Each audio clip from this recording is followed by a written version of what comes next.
This episode of the Beauty Industry Podcast was brought to you by the Aesthetic and Beauty Industry Council. Be a voice, not an echo.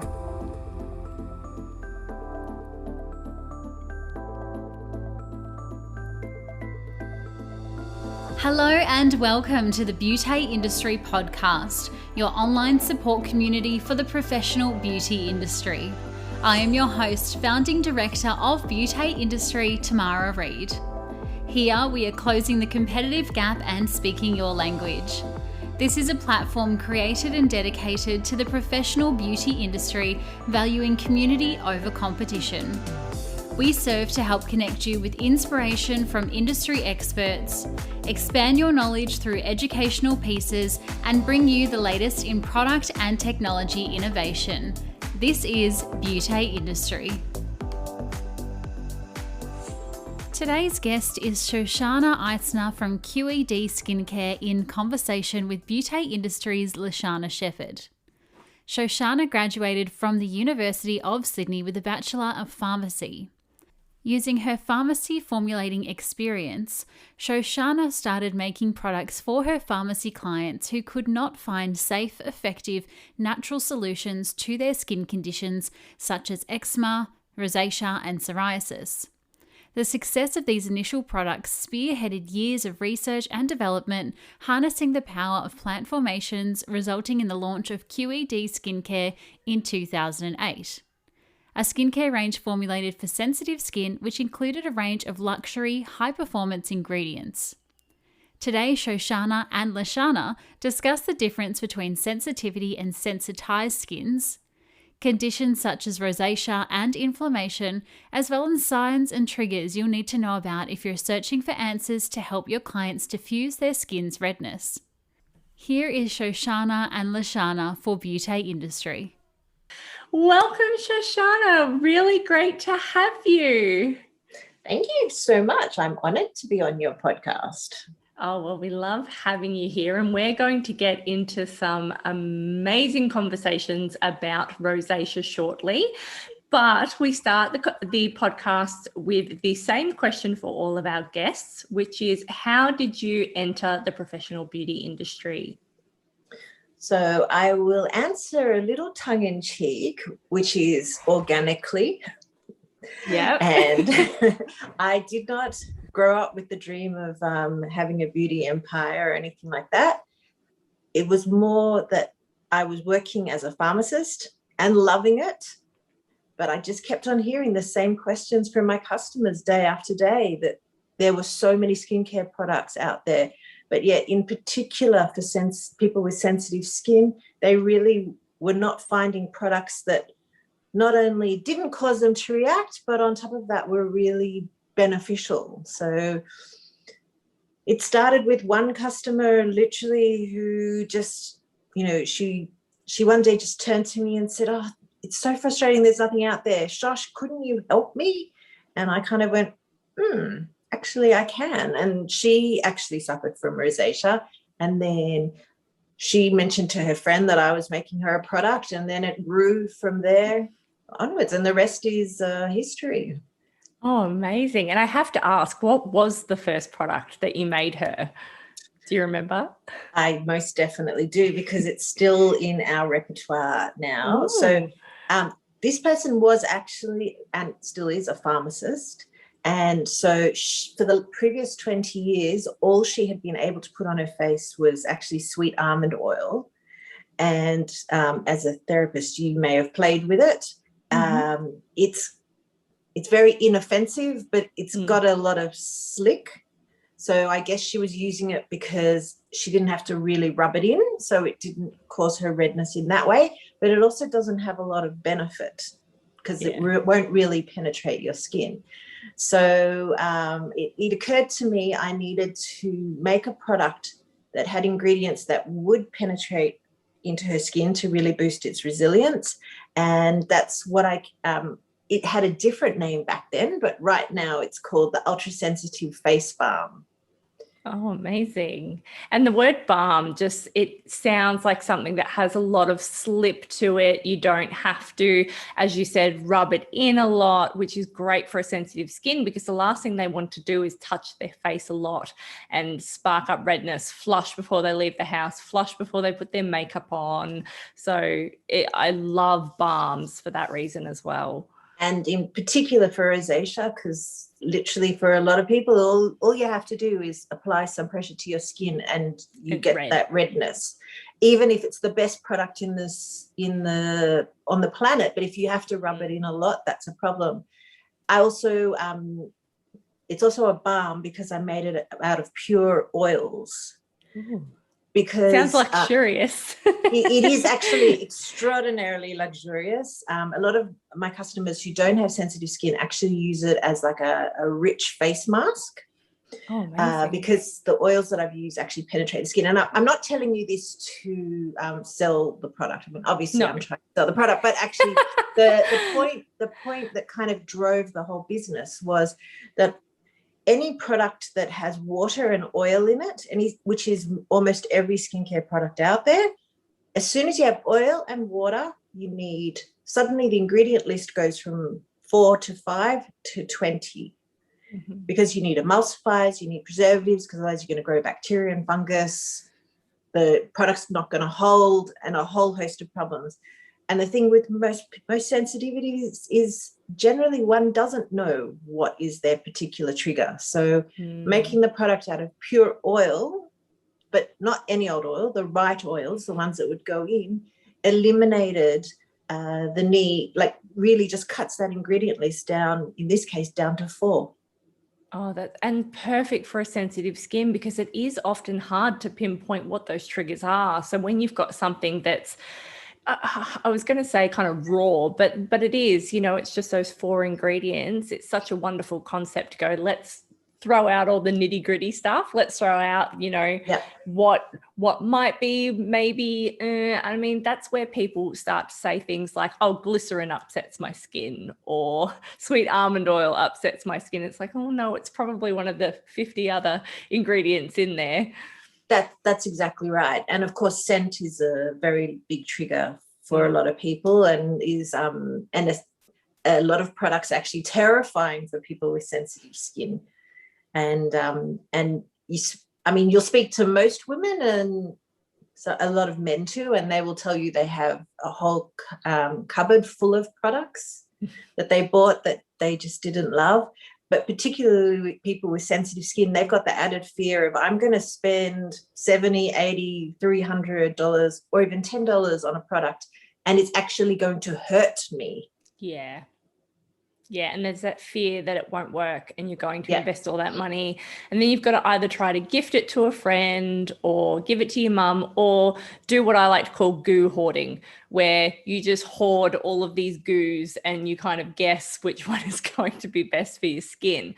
So quality over quantity is just a great basis for a sensitive skin. Or you can do what I do, which is, because I also have sensitive skin, is I've bought, like, I have that entire closet full of products, but they're expensive and I feel guilty throwing them out. So I have to wait till they go bad, and then I can throw them out.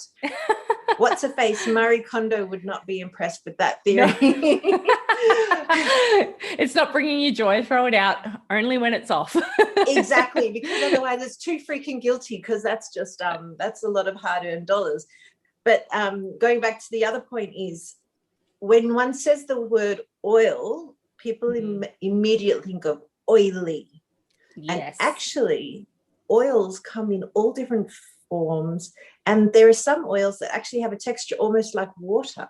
There are oils that, as we know, will block pores. And there are oils that actually we know will behave like, well, actually not we know, I know, the researchers know, will actually help.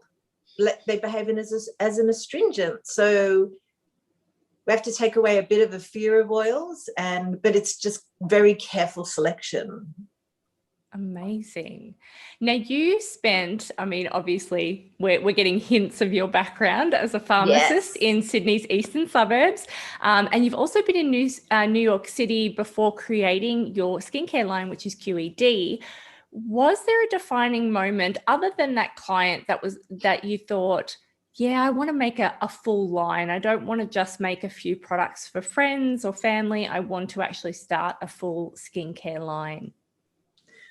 Well, I suppose it was a combination of factors. Well, first of all, returning from the United States, which is so customer service focused and like really, and partly because they just have so many people, you really can invent anything and there'll be 2 million people who need it.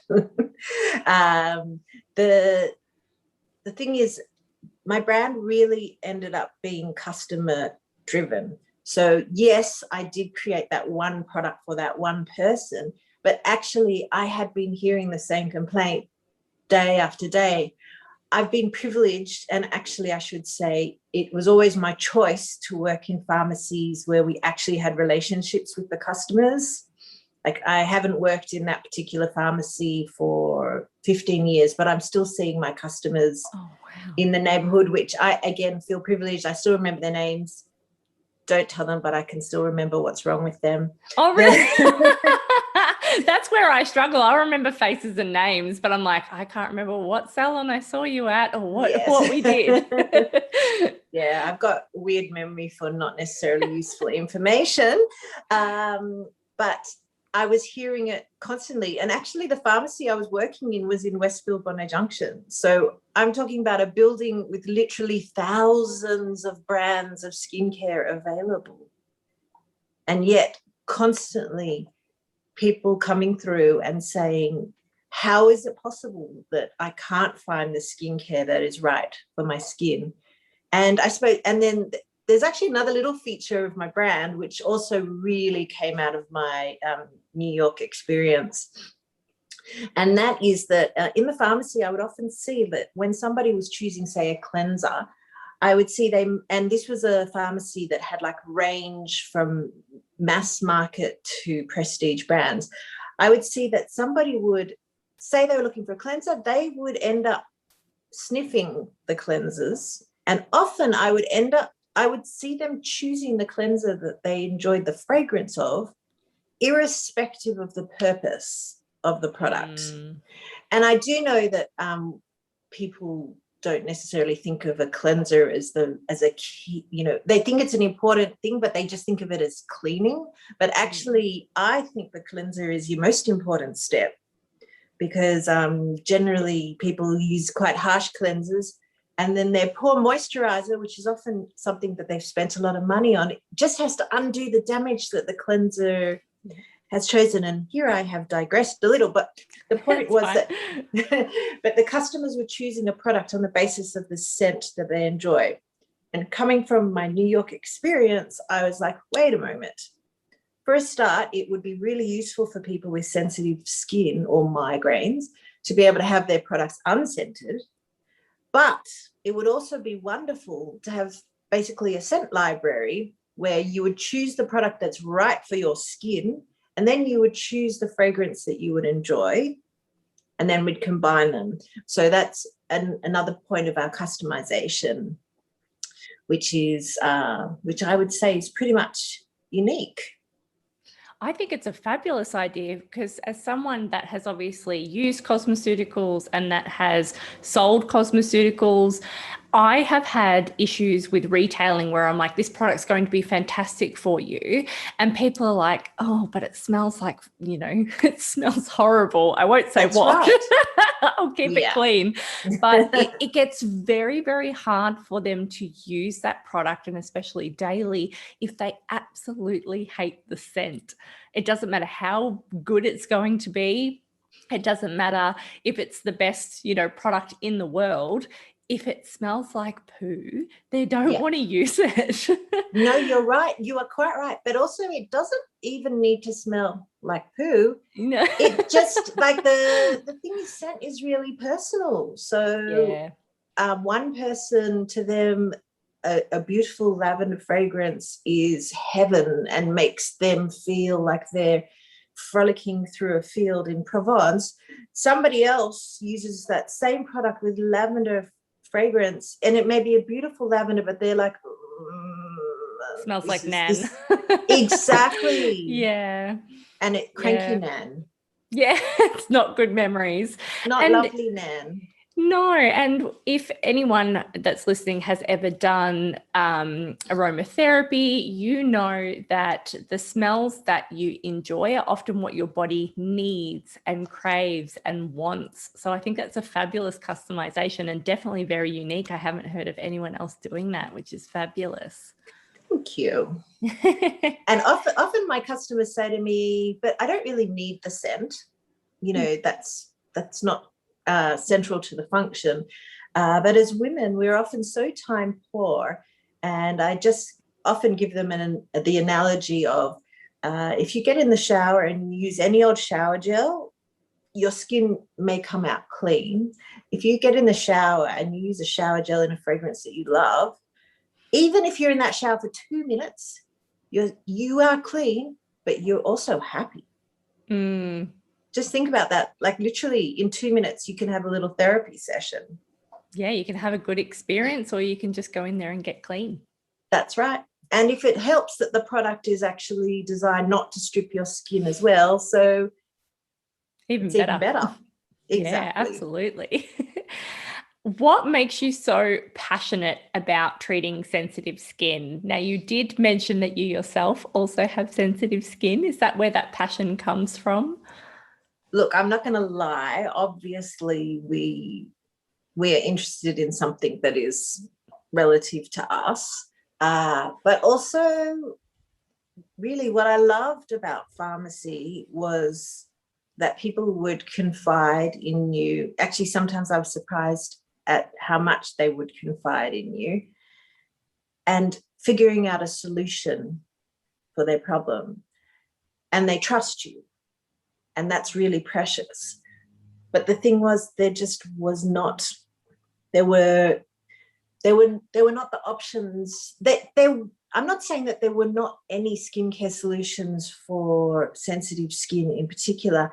It's just that they tended to focus less on building the resilience of the skin and more on doing no harm. So they tended to reduce the ingredients down to nothing. Like, for example, the go-to was sorbolene. Yes. And which is generally inoffensive, but it's also not really supportive. And everything that I have ever learned about sensitive skin, rosacea included, is the more moisture that you can get into your skin, the healthier the environment of your skin, the more resilient it is, the less likely it is to flare. And particularly being in autumn, sometime in the next couple of days, the temperature is going to drop right down, and poor people in the southern states, they're already there. If your skin is not well hydrated, any sensitivity is just going to go nuts. Mm-hmm. Absolutely. And I think that is key, what you just said there. There are products out there that do amazing things for calming the sensitivity, maybe when it's flushing, or they just do nothing. They're just inoffensive. Yeah. But what you've done is you've combined that inoffensiveness with something that's actually going to help to improve their skin, which is very, very hard to find, especially for a rosacea skin. Plus, the added feature is people with sensitive skin still deserve to be able to use a luxurious product. Yes. You know, self-care has become, we've become much more conscious of it in the COVID era.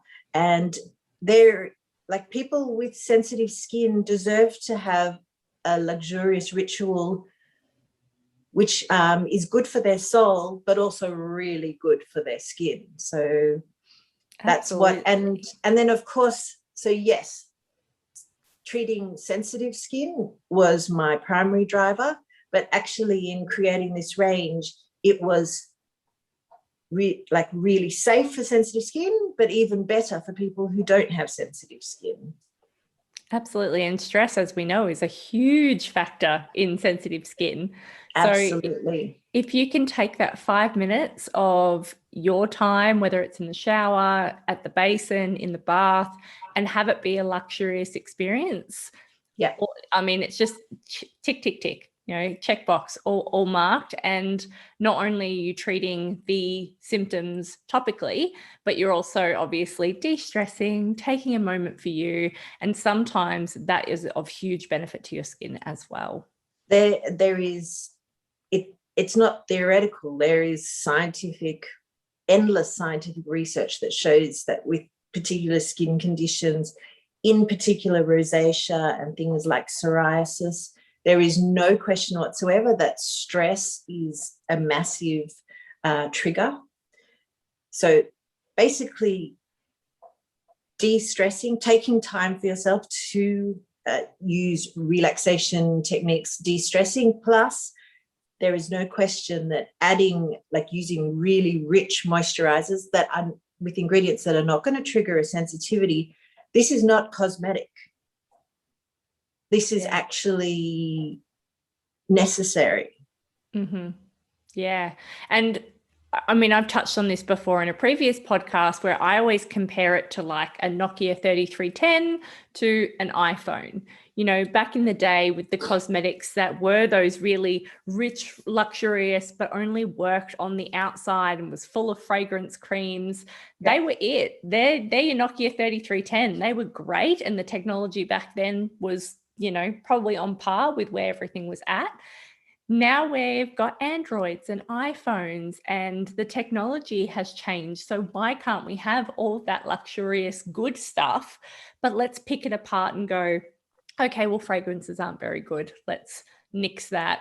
But we can still have a luxurious cream that's going to do the hard work of getting your skin into a state that we need it to be in to be healthy and function well. So there's no reason you can't have both. And obviously QED meets that mark. Thank you. And look, the thing is that when we're conscious of our face, I mean, again, people may say that, some people may think that taking care of their skin is just cosmetic, but our face is what we present to the world. And there is no question that diffuse redness or pimples and things like that, they have like a dramatic impact on our own self-esteem, which can impact your relationships, it can impact work, and even the example of like a situation of hand dermatitis has like a distinct effect on work productivity. If it's hard to type, if it's hard to write, if anyone who works with their hands in water, if their hand eczema or dermatitis is out of control, like literally we're talking about inability to work. And especially now after COVID, how much are we washing our hands and sanitizing and trying to be clean and after eating? And it's a lot. And if you're uncomfortable all day, every day, you can't help but carry that in everything that you do. Absolutely. Absolutely. Now, obviously, in frustration, you have decided to try out your own skills and your science background, and you made those custom products for your clients. You made QED. Were there any challenges that you faced when you started QED, when you started getting your product line up and running? Absolutely. Well, for a start, I didn't just like go, let's just toss this ingredient and that ingredient together and see if it works. So coming from a pharmacist background, I'm all about evidence and about proven ingredients. Also, I developed it when I had small children, and having kids really shifts your focus to like the idea that we need the planet to keep on being there for a long time. And so it was really important for me to design a product that was not only effective, but also was made out of plant-based ingredients. And one may wonder, why are there not more, we'll call them cosmeceuticals, that are truly natural products? And I'll give you a reason. Natural ingredients are fickle. A chemical is reliable. It's when I say reliable, as in how it will mix into the product. Yes, okay. So like the carbon hydroxide, blah, blah, blah, blah, blah, that comes out of the factory, irrespective of whether it's toxic or not, every time that the manufacturer uses it, it's going to come out the same way. When you're using natural ingredients, we have terroir, just like, when they talk about the wine being grown on which side of the hill. When there is a drought in Argentina, suddenly jojoba production stops. And so basically there is continuous tweaking that is required with products that are made out of natural ingredients. So that is definitely a challenge. And I would also hazard that is why a lot of the bigger companies don't offer truly plant-based ingredients, though obviously there is a shift to more and more of that. The second thing is it was really important to me to make it manufacture in Australia, not only because I could have my control freak eyes on it, but also there's a quality involved in manufacturing Australia, except Australia's really far away. So ingredients, like sometimes like you just cannot get an ingredient. So that sometimes ended up with running out literally. And I've got my customers saying, I need my mask. And I'm like, I can't get such and such ingredient of the quality that I need. So yes, those were definitely some challenges. Did you find that you had to pivot or change anything as you were going to try to make it a bit more of a smoother process? Yes. Yeah, of course. Everything needs to pivot. Absolutely everything. I mean, let me tell you, if you like Sudoku or really like complicated puzzles, start your own business. Good piece of advice. You will never get bored. The learning curve is steep. Every time you think that you've figured something out, something changes. Yep. Literally, you will never get bored. Amazing. It's a good piece of advice. Yes.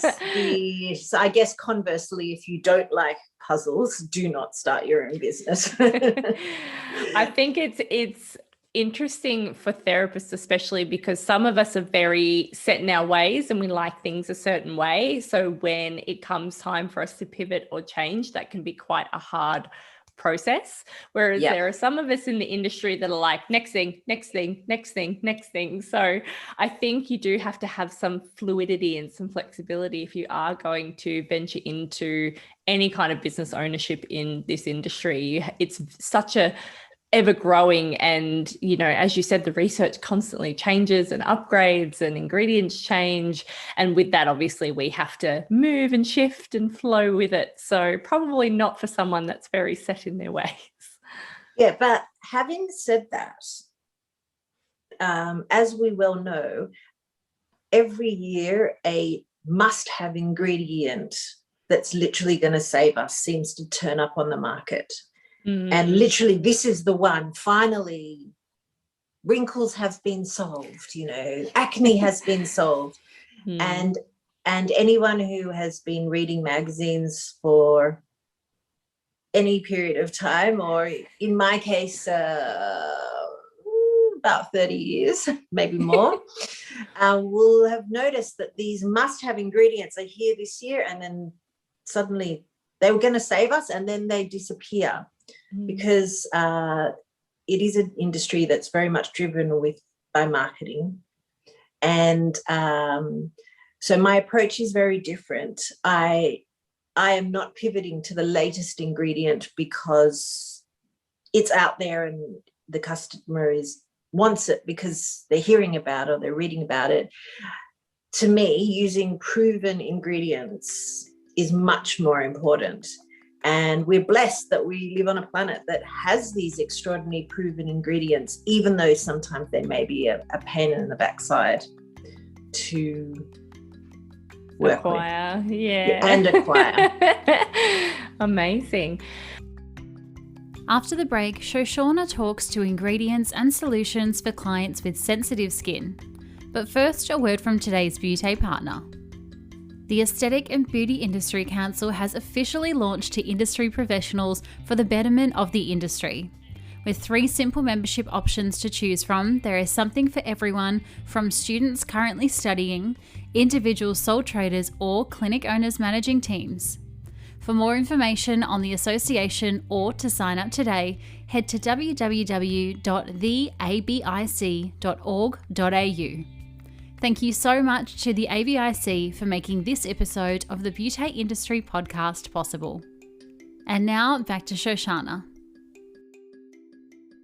Well, we're going to get into a little bit of the nitty-gritty of our podcast today, because obviously we've spoken about it quite a bit already, but we're going to talk about rosacea. And rosacea, for me, having an education background, is probably one of the biggest mysteries, puzzle pieces, hardest conditions for therapists, doctors, nurses to figure out, or even just to identify and diagnose. Obviously, it comes in a whole array of different shapes and sizes. But from your point of view, can you just summarize what is rosacea and how is it different to a little bit of flushing or a bit of redness? So that it's a very complicated question, but exactly as you said, it's actually really hard to diagnose because it does come in many guises. So the most well-known guise, of course, is the flushing, the redness. But we know there are other reasons why people can flush. It can sometimes appear as almost like little pimples. Mm-hmm. Sometimes you can get thick, it can progress to thickening in the skin. And about 50% of the people who have rosacea also get eye involvement with redness, itchiness, soreness, and they may get a lot of styes. So I'm trying to explain this in a way that I'm hoping not to get too technical, but to also clarify. Some of the other issues with rosacea is that it's more obvious in people with paler skin. Mm-hmm. So it is more likely to get diagnosed in people with paler skin because it's more obvious when their skin goes red. But that does not mean that it doesn't actually exist in people who have darker complexions. One of the clues that it's unlikely to be rosacea is if you've got involvement around the scalp or around the ears. It's very unlikely. Rosacea really tends to happen on your face, in particular around the nose, the nasolabial, like around the mouth and nose, around the cheeks. It is much more common in women. Tends to, I know, woo, yay, woo, girl lovely power, woman. Exactly. It tends to appear around the 30s, around the age of 30. It can appear in men, and in men it can often have a very different appearance. They can often get more thickening around their nose area. Mm-hmm. And in reality, I would say that the best way to get it diagnosed is actually to get it looked at by a doctor. Absolutely. Because a lot of one of the things is because you're going to get this, because you get a lot of redness, one of the go-tos to treating redness medically is actually using a steroid cream, even a very mild steroid cream. But actually in the case of rosacea, sometimes it can make it worse. Mm-hmm. So it needs to be managed carefully the other thing with rosacea is it does not tend to go away. Unfortunately, there's no cure. Interrupt me if I'm going on too much detail. No, you're wonderful. Okay. Thank you, my love. Anytime. You're my friend. Medically, there are some treatments that can make it a lot better. You can have some success with certain antibiotic creams, occasionally even antibiotic tablets. Some people even need to use Roaccutane for relief. But having said all that, the most important thing with rosacea is actually prevention. So keeping your skin in its best possible condition is actually what's going to lead to it not progressing, and also it will have your skin most comfortable.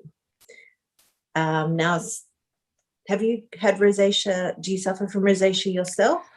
I don't know. I have a very weird skin. So I am half Australian, half British. So I do have a bit of that kind of thinner skin. So I do get capillaries quite easily, and I do have a little bit of easy redness and sensitivity, but I'm also super oily and get acne even in my 30s. Hooray. And again, that comes with having gut issues, etc. But being that half of my family is British with very sensitive porcelain skin, quite a few of them do have rosacea or have had rosacea. So my mum has had it in bouts, and she is, just for context, a Fitz 4. So it's very hard to identify on her because she's quite a dark skin, even being British. She's very, very dark. She gets mistaken for Greek all the time. But she does have a lot of broken capillaries, and she does get a lot of stinging, itching. She can't use things like vitamin C as much as she would love to because she wants that collagen. She has to be very mindful of everything that she puts on her face. And she always says it's like sharp, stinging pain on the inside. So while she doesn't have anything that's papiopustule, she doesn't have any breakouts, and you can't see a lot of broken capillaries because her skin is quite dark. You can see a couple of little patches. It's quite a hard one to diagnose, and it probably took her quite a few years to kind of figure out what was going on. And she knows that it will never cure, and she just has to be mindful. Most of the time she uses the bare minimum of products anyway, and she's not a makeup wearer. So she stays out of the sun. She does the right thing with her skin, and it tends to be left alone. But she knows the second she has used something that's inappropriate for her skin or that has upset the balance of her skin. Well, you actually raised a few points that I forgot to mention. So thank you. You're welcome. So there is a strong hereditary component. So if somebody in your family, or in particularly in your case, when you described a number of people in your family have a history of rosacea, that definitely increases your chances of having it. And then one of the other big signs is when you use a product that is otherwise potentially innocuous, you may feel that stinging, itching, burning. And also then technically there are 4 forms of rosacea, and one of them involves this appearance of broken capillaries. So thank you for filling in my gaps. Oh, you're welcome. We're an awesome team. We are. We are. And the other thing with rosacea is that there are triggers. And I'm not, anyone who's listening to this who knows they have rosacea, I'm not telling them anything new, but people who don't realize that that's what's going on, because as I said, it can appear like so many things. It could appear like pimples on your skin. It could appear just like broken capillaries. It could just appear like thickening. But there are certain triggers which famously trigger a reaction with rosacea, and some of these might happen for you and some of them may not. One is alcohol, caffeine, sun exposure, obviously applying products that have ingredients that trigger you in particular, and spicy foods. So there is a little bit of trial and error. So if you have noticed that you're getting like this flushing, and like you mentioned with your mum having more of an olive skin tone, sometimes the flushing can actually appear almost like a slightly darker brown patches as opposed to, red. Exactly. Red we associate with inflammation, but actually in a darker skin, in this case, like almost like a browner color, can be associated with inflammation. So my recommendation, the first recommendation, if any of what we're talking about kind of sounds like you, is I would start making a little bit of a diary. And it doesn't have to be super huge, but each time you notice that you have a flare, like suddenly you notice, oh, something's stinging, or, oh, I suddenly have like this red patch, and the flushing can go all the way from your forehead all the way down to your décolletage. Just put that tiny little note down. 10 a.m., I've just been for a walk on the beach. Suddenly I'm red. 10:15, anything at all. 10:15, I just had 5 margaritas. It's 12 o'clock somewhere. Yes, exactly. That's the best thing about being in Australia. Sorry.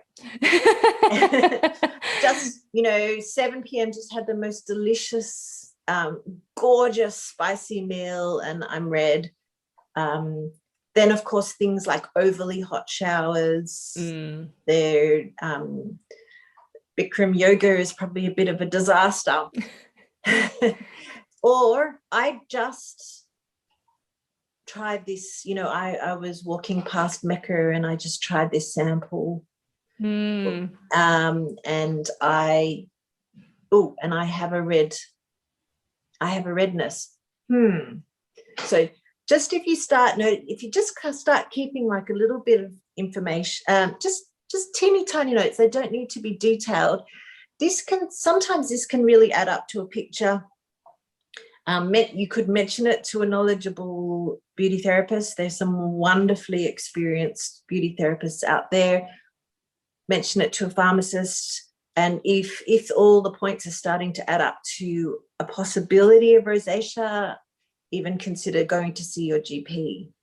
Absolutely. And sometimes it's those little notes that will pull it all together for you, because sometimes it can seemingly be random, because Absolutely. It may not happen in that first 5 minutes of eating that curry. It might progress over half an hour, or it might be after that second glass of wine, or maybe you've had a really stressful day at work and then the next day you've woken up red, flared, etc. So absolutely, I think that's great advice to keep notes, because otherwise it just seems like it's coming out of nowhere. And I'll tell you something else. There are other reasons why those triggers can make you go red. So, for example, this is going to sound stupid, but you've just been for a big walk outside and you're hot. Yeah, so exactly. It's made you red. But here's one that's less known. There is something called a disulfiram reaction, which is more common in people with smaller frames, and I believe it's also more common in people with Asian backgrounds, where when they drink alcohol, their face goes red. And it tends to be accompanied by a headache. Yeah, wow, okay. So that's a little bit of a clue that is not actually like a rosacea or a skin condition. It's literally your body almost has like an allergy to alcohol. So just by keeping like these little notes, there are different reasons why things, and also another trigger for rosacea can sometimes be a medical condition flaring up, or a change of medicine. So literally just like that little note of, oh, I noticed that this flare, and then kind of like have a little think, have I changed something? Yeah, absolutely. we've kind of covered off, what some of the foods are that are the most inflammatory. And you've kind of pointed out that rosacea is a little bit like Goldilocks trying to find the perfect bed. Trying to diagnose something like rosacea can be very, very hard. And then on top of that, also trying to find the right products for a rosacea skin or a sensitive skin can be very, very difficult. For someone that is much like your clients that started off with, that were looking for a skincare line or something to help with just not diagnosing, but just looking after their skin, just starting to want to do more than just band-aid the symptoms, where should they start looking? Have you got any kind of tips and tricks for a sensitive skin out in the real world that can just help them care for that skin a little bit better? Well, for a start, pare back. Mm-hmm. So basically, particularly if you've got a complicated skin routine, it's a bit harder for me to say, stop using any makeup or anything like that, because I'm actually not saying that. And actually a doctor will recommend, and I would recommend, like if you're having a flare-up of rosacea, an appropriate concealer is your it's your best friend. Exactly.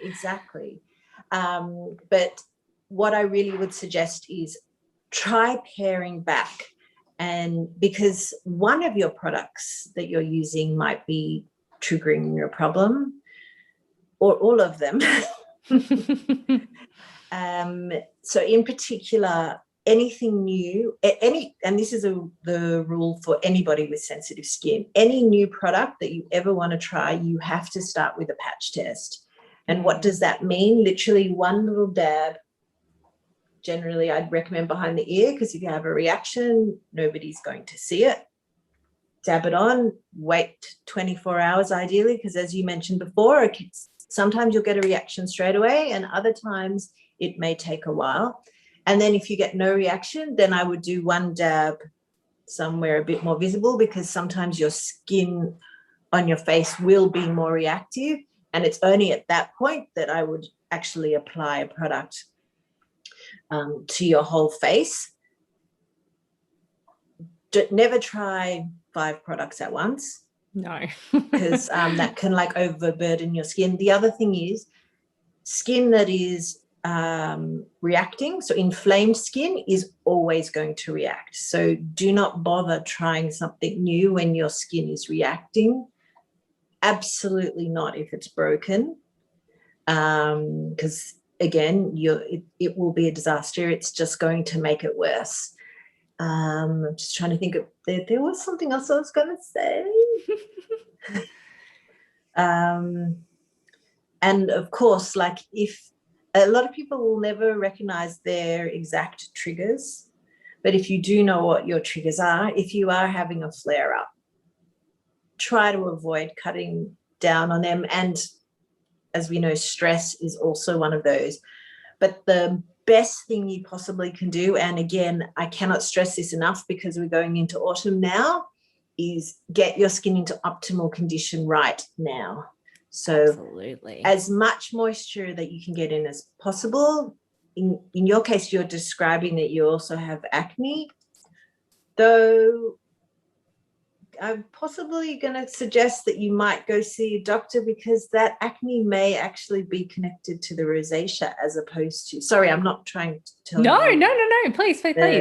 It's just like, it's just occasionally with rosacea, what can appear like a pimple might actually be part of the rosacea process. So you want to look for products that are created for sensitive skin. Mm-hmm. Minimal, when you look at the ingredient list, you want to see a short ingredient list, and any legitimate range for sensitive skin should be happy to send you A, samples, and B, have 100% guarantee, because anyone who truly respects people with sensitive skin knows that you are not going to know if it works until you try it. It doesn't matter, even your twin, your identical twin, what works for them may not work for you. So absolutely. And I think that's important for a lot of therapists to hear, because yes, obviously we have KPIs we need to hit. Obviously, yes, we want to retail and get that client using that product as often as possible. But there does have to be that respect for a sensitive and rosacea skin. It does take time to identify whether that product is going to be a sensitizer for them or not, whether it's going to cause a flare up. If you can provide them with a sample, if you can give them a little pot to start with, try it for a week and then see how everything goes, because even sometimes applying it once in the treatment room isn't enough to identify whether it's going to be something that aggravates. And what you said there about paring it back, if anyone's like me with inflammatory bowel issues, it's the same notion. If you're unsure of what is upsetting your gut, upsetting your skin, anything at all, it's always a great idea to pare it back and introduce things one by one. And I don't mean one a day. Please don't introduce one a day. It will not work. Maybe take a week or two and slowly start to introduce things one by one, very slowly, so that you can identify what's working and what's not, and give those things a good 1 to 2, maybe even 3 weeks to just make sure that they aren't aggravating your skin in any way. Absolutely. And you've raised a very important point with regards to therapists and meeting your KPIs and things like that. The truth of the matter is that if you, I'm giving away my business secrets here. Listen up, people. Listen up.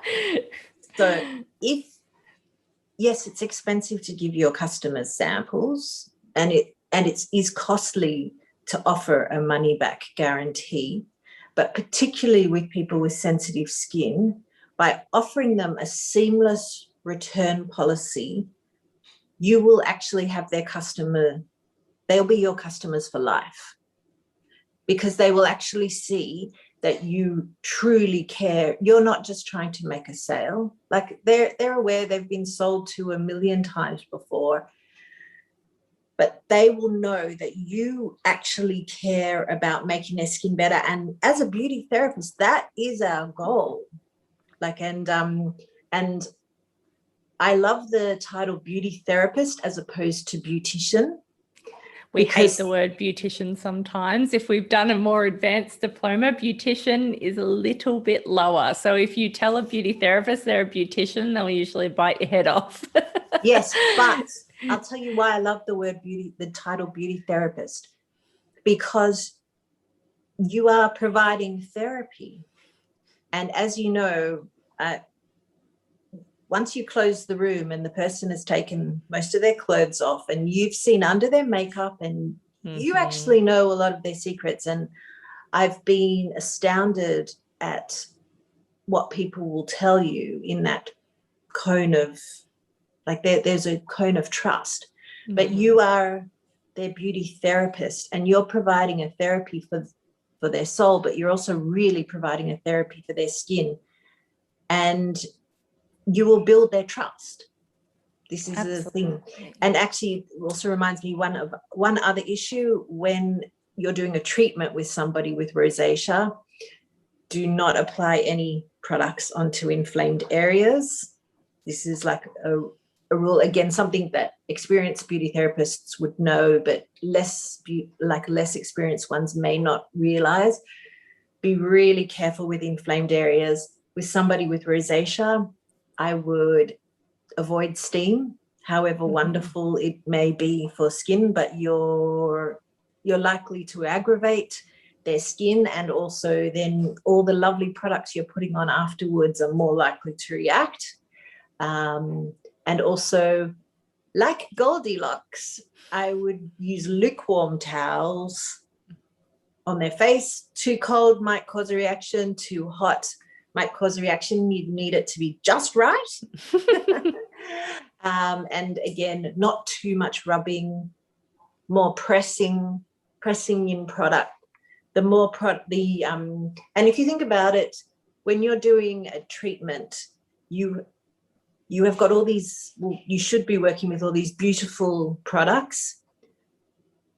These customers in particular, or any customers with sensitive skin, you want to push as much of that product into their skin. So pressing actions as opposed to rubbing actions is really going to be a much more beneficial technique. From a treatment point of view as well, less is more.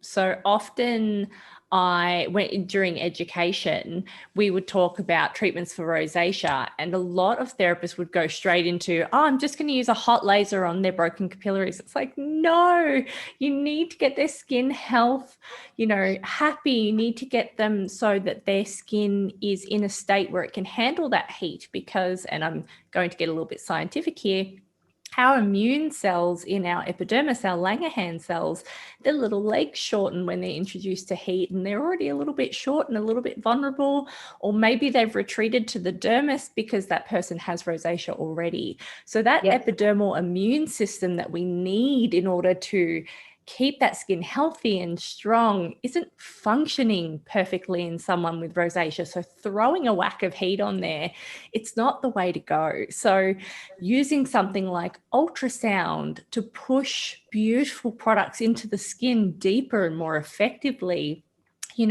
light patting motions, keeping, away from the hot towels or the really cold water, staying away from chemical peels, staying away from granular exfoliants, keeping it really basic and light.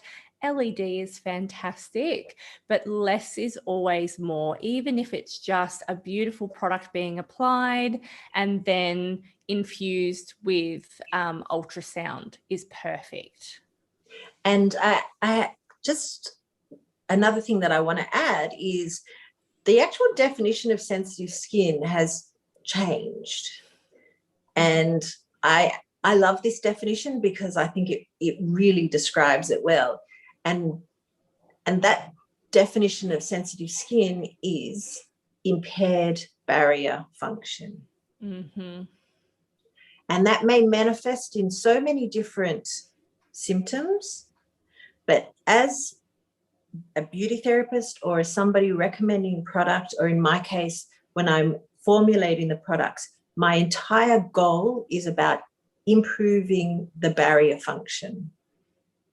We want to normalize the customer's barrier function, and that is how they turn from having flare-ups of sensitive skin to effectively having normal skin. And, it's a bit like, a buzzword in psychology is resilience. We want resilient children, and we want to be resilient adults. And if you think about it in a workplace situation, if you are feeling strong and confident in yourself and a coworker says something not so nice, you laugh at it and you keep on going with your day. If you are feeling, and that's basically your personal barrier function is resilient and it's intact. If you are feeling self-conscious, if you are not feeling secure in yourself, that same little comment, which may have even been made innocently, it stings. Yeah, absolutely. I used to explain it to my clients and my students like cracked sand. So we always have that image in our head of a barren desert that has all of this cracked sand.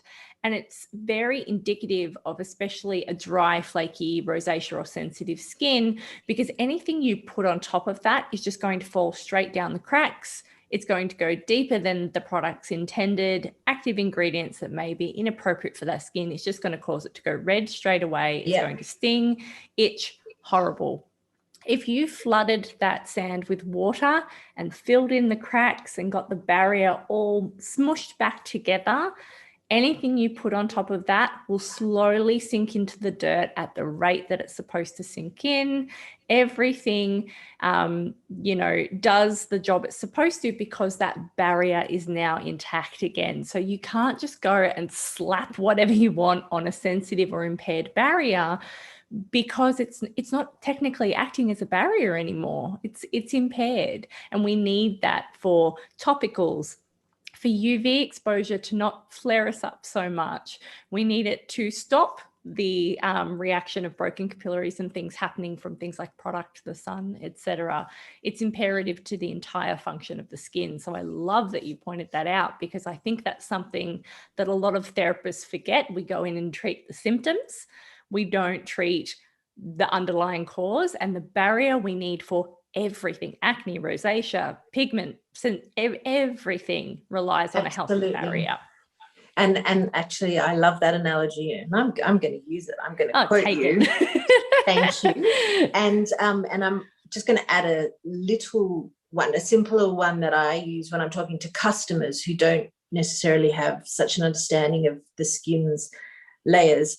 Because for a start, actually covering what you just described, skincare products are actually designed to work on the top. And when in your cracked sand metaphor, when the products are going all the way down, they're actually going into areas where they're not meant to be. Mm-hmm. So that's part of the problem. But okay, so sorry, I digressed a little. No, but going back to the example that I give to our customers is, ever had a paper cut? Oh, yes, everybody's had a paper cut. Make a salad dressing that night, squeeze a lemon over that paper cut, even a little bit of tomato juice, and it stings like hell. No paper cut. You could like bathe in a bathtub of lemon juice and it would feel like nothing. Like literally, that paper cut is, at the simplest level, that is an impaired barrier function, and it's created a sensitivity. So treatment for sensitive skin, and in particular rosacea, is all about prevention, and it is all about improving barrier function. And that is where, as a beauty therapist and as a provider of skincare, we have a really important role to fulfill, and it's not cosmetic. Absolutely. I love that analogy. I'm going to take yours as well. Let's wrap up. What is the biggest mistake that you see with people with sensitive skin? Obviously, we've covered quite a few of them, but what is the one biggest mistake that you see that you just want to grab people and go, stop doing that? It's not helping. The biggest mistake that I'll see is their cleansing. So people, like if you did a survey on the street of people, what is the product for in your cosmetics, in your skincare routine that you would spend the most money on? And without a question, they would say their moisturizer. And if you ask them about like their cleanser, they'd kind of go, oh yeah, I use whatever. I may use whatever's in the shower. Often I'll speak to women who are in their 30s and 40s or older who are still using the same foaming cleanser that they've been using since they were a teen, when their skin had very different needs. And the reason is because they think of a cleanser as something to clean. Mm-hmm. So the biggest mistake, really and truly, that I see is that people, the problem with those foaming cleansers and things like that is they actually stripping away your poor impaired barrier, or even that if you don't have an impaired barrier. Exactly. You didn't have it to start off with, and it's stripping it away more. So people, even without sensitive skin, they're taking away all their protective oils, and then they're relying on their poor, expensive moisturizer, often of which they're using like the tiniest little dab because it's expensive and it's got to last a long time. Actually, can I throw in another one? Go for it. Not using enough product. Yes. Yes, and people do one of two things. They either squirt it out like their Nikki tutorials on YouTube and throw it all over their face, which always makes me cringe. Yes. But either that or they go, well, this product needs to last, so I'm only going to use it at night, and I'm only going to use like the head of a needle's worth, and that's it. And that poor little moisturizer, it might be fantastic, but it cannot do the job because there's just not enough of it. No so way. Generally, moisturizer, if you are getting like a 50-gram moisturizer for your face, should ideally last about 2 months. When I see customers replenishing every year, I'm honestly hoping that they're buying from somewhere else, even because like in between, because like a 50-gram moisturizer that has lasted you a year, you're not getting anywhere near the benefit. And I suppose, can I throw in one more? Because I'm really naughty, because I'm breaking the rules. No, go for it. And this is one that I really don't blame them. Such absolute fear that they end up using nothing. Yes, and I have seen that one a lot where they go, no, I don't do a thing. I'm not touching anything, because it's out of pure fear and bad experience and flare-ups, and being misdiagnosed is a big one, where they were given vitamin A's and vitamin C's and all this stuff to fix their capillaries, and it's just made them so horribly breakouty. They've had a retinoid reaction that they just go, nothing. I use water. Yeah, and water's actually really bad. I know, we're hydrophobic. We are. Literally, we have an oily surface. So too much water will start to draw the water out of your skin. So my recommendation with water is drink it. Yeah. Drink a lot of it. It's not really good for your skin. But so actually I created most of my cleansers are actually no rinse for that purpose, but I wasn't trying to put that in for a pitch, but like literally water is a disaster. And exactly as I said, and exactly as you said, the poor people with the sensitive skin who are so terrified because they've had these awful reactions, so they end up using just water. Absolutely. My background is actually in teaching technology, and one of my biggest bugbears was people getting a hydrodermabrasion and putting water through it and using water. And I'm like, you're dehydrating the skin.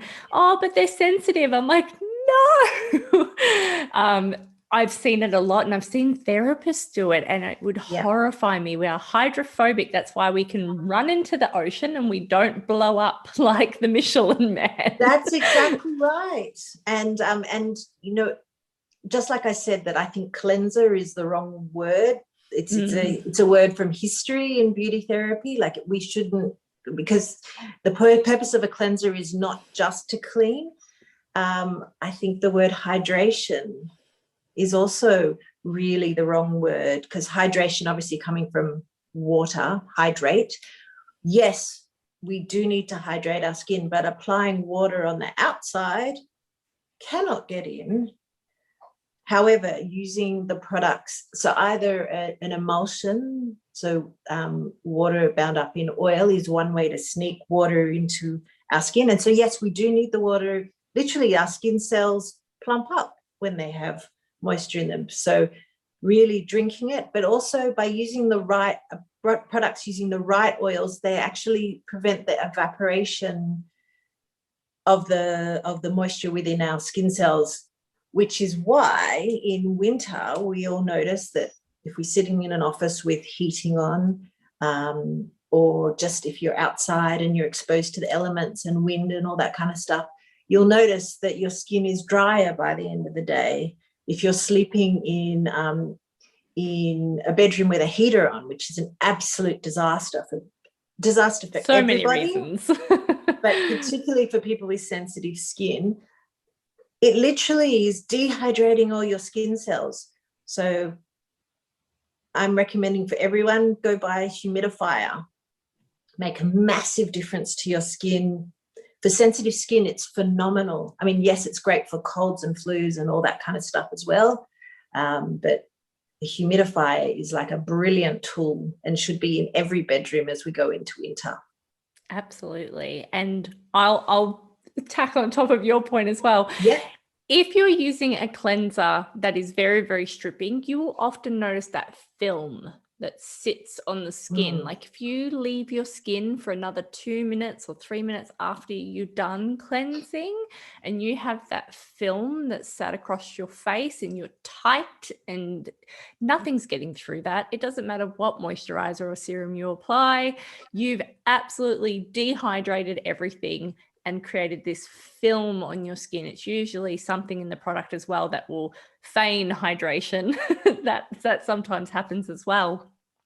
Anything you apply after that. So if you are investing in these beautiful serums that are going to do wonders for your skin, what's the point of putting them on if your cleanser has just ruined that application for you? That, $80, $90, $150 serum is now pointless. Cleansing is so important. Getting that cleanser right, don't discount it. It is the foundation of your foundation. It is everything we need to start everything.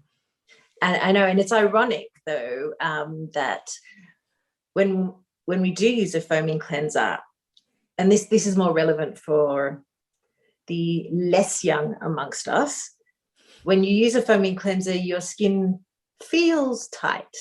Yes. And it gets that film that you're discussing, which makes it look a little bit shiny, which we also unconsciously associate with youth. But that is literally your skin stripped. Mm-hmm. Yep. It's barrier gone. Barrier gone. Bye-bye. Exactly. Nice knowing you, Barrier. Bye. Yeah. And we need it for everything, as we said before. So I would so love to pick your brain so much more about your cleansers that don't rinse, but I think we're very out of time. I could sit here and chat to you all day about all of this, honestly. Ditto. Oh, well, thank you so much for joining us. It has been so fantastic and so informative. I know rosacea is one of those topics that people really struggle to wrap their head around, sensitive skin as well, trying to figure out what works, what doesn't. And I think you've offered a lot of amazing advice in there. So thank you so much for joining us today. It's my pleasure. What an impressive conversation that was. I loved it so much for the pure fact that if I had $1 for every time a client came into consultation and said, my skin is sensitive, everything I put on it burns and stings, when it was truly sensitized, I think I would be a millionaire by now. Shoshana's description of inflammation and inflammatory skin conditions today certainly helped break down that confusion, which I hope you found valuable and might even be able to use in your next client conversation. If you know a therapist or somebody who would benefit from hearing more about skin conditions like the ones discussed today, please let them know that they can tune into today's conversation across all good podcast platforms, or feel free to tag them in the conversation across our socials at Beauté Industry, and of course give our friends at QED Skincare a follow to show them how much you enjoyed today's episode. Always appreciative of your time. Until next time, stay connected.